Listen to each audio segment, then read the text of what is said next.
côté ya liboso te to poni côté ya milimo epai bawa bazali epai bawa bazali bandeko na ngai boyeba ke tala bino bozomona wana bawa bayali awa bandeko to totangi bakufa bazali awa tozobelela milimo wana ya bokoko oya botelema na biso bomema Farira kende akufa tozala tina na ye moko toala tina na ye te parce que pourquoi parce que azali moto oyo asalelaka démon. Vous vous rendez compte, mobali ya koma mwasi c'est un esprit démoniaque. Yango to lobike awa na milimo nyonso evandi awa na cimetière oyo ke na jour wana ya le 25 soka check te na jour wana ya le 25 boya kosoyer baloti ya sasa ba Loris la congolaise ba Gilles Mafwa tozobele la bino botala likambo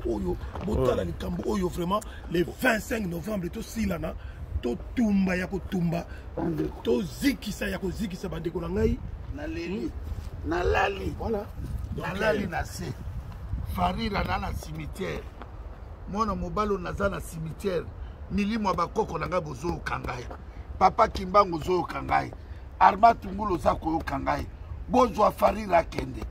mona mobalo ifa kufa mona mobalo ifa disparaître biso tozole la plus de 16 millions de morts bakoko na biso naza na cimetière place milimo bakoko evandi Farira ifa kufa mwana mobalo ifa kende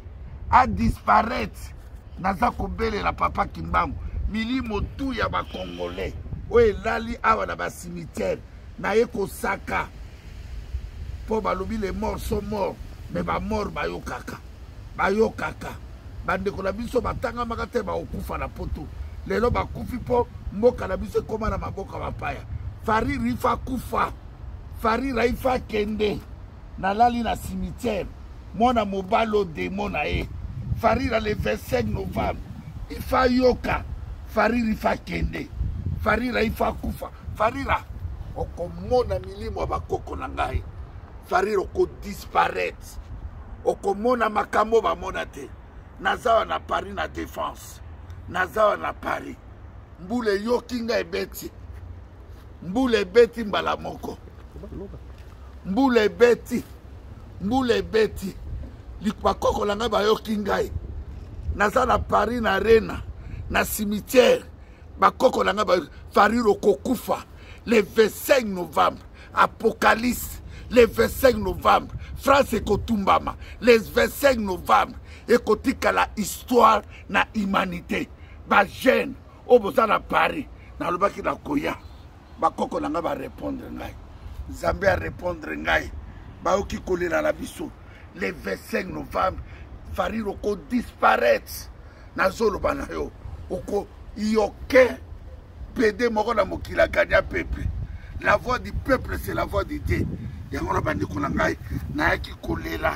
passe na motema na sali 300 km pour na ya ko défendre mabela bakoko na ngai arena yango le 25 tour eko disparaître arena yango défense yango le 25 novembre eko disparaître Farira nakalisi commandant eso merci na ba combattant fantôme merci na ba combattant fantôme merci na combattant fantôme bino tout bozala mokili mobimba mbule beti bakoko baoki biso ba répondre biso que toko gagner mutabanga te na oki lo laka Seigneur Dieu tout pour ça alobi mes fils boza mibali loko bobeleli bana na ngai bana bilaka papa Kimbangu alobi lokola bobeleli bana nango bakundama na ba cimetière ya poto ba papa ngwanda bango tu batika la cimetière le 25 c'est l'Apocalypse na 10 heures bandeko tout bozala ba association bosenga sitting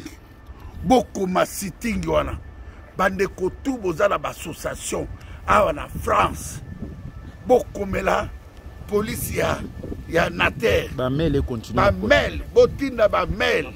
botinda ba mail na préfecture Nater botinda na mairie ya Nater mbulango ebeti victoire bandeko toza obligé Victoire. Ouais, Mboyoana Fukami, Mboule Bandi vraiment. En plein cimetière, Mboule Bandi. Donc, ok, merci, merci, merci. Ok, merci, Bandi Olangai. Ok, Tokati, Mboule Bandi. Que Dieu vous bénisse.